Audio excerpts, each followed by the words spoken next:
নমস্কাৰ দৰ্শক, মই পংকজ কলিকৰ। আপোনালোকে চাই আছে কৃষি জাগৰণ অসম। দৰ্শকসকল, আমি বিগত দিনত নামনি অসমৰ বিভিন্ন কেইবাখনো জিলাত ইতিমধ্যে আমি উপস্থিত হৈছোঁ, যিসকল কৃষকে বড়ো ধানৰ খেতি কৰিছে।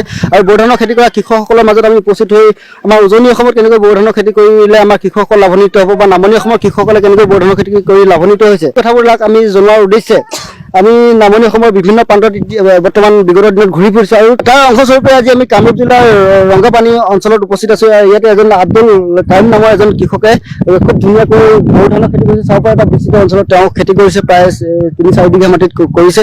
এই খেতিটো কৰিলে আমাৰ কৃষকসকল কেনেকৈ লাভান্বিত হ'ব বা কেনেকৈ কৰিব লাগে, তাৰ প্ৰডাকশ্যন কেনেকুৱা ধৰণৰ বা কি ধৰণৰ খেতি কৰিছে ইত্যাদি কথাবোৰ আমি আজি আমাৰ দৰ্শকসকলক জনাম। দাদা নমস্কাৰ। নমস্কাৰ। খেতি কেনেকুৱা আছে? ভালে আছে? ভালে হৈছে।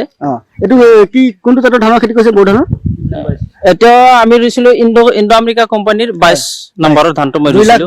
2,22,000 হয়। এইটো মানে এইবাৰ প্ৰথম কৰিছে নে আগতে কৰিছিল আপোনালোকে ধান? এইবাৰ প্ৰথম কৰিছিলো। ইয়াৰ আগতে আমি বেলেগ ধান ৰুইছিলো। তাতকৈ মানে এইবাৰ ধানটো অলপ ভাল হৈছে, অলপ বেছি হৈছে। মানুহে চাই আছে যে ধানটো অলপ ভালেই হৈছে, মানুহে ভালেই কৈ আছে। গতিকে মই অহাবিলেও ইণ্ডো আমেৰিকা ধানেই ৰুম বুলি ভাবিছো। আৰু মানে কিছুমান মানুহক এইটো ৰুবলৈ মানে মই কম আৰু প্ৰডাকশ্যন ভাল হৈছে।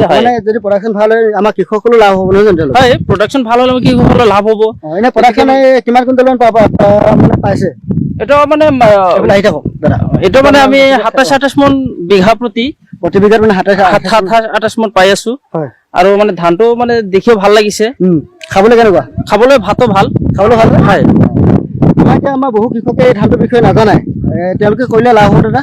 নাই, কম বহুতে নাজানে। মই কম যে এইটো ধান আপোনালোকে ৰুওক, ধানটো ভাল। মোৰ খেতিও বেলেগ কৃষকসকলে চাই গৈছে, ভালেই ধান হৈছে, তেওঁলোকে ভালেই গৈছে।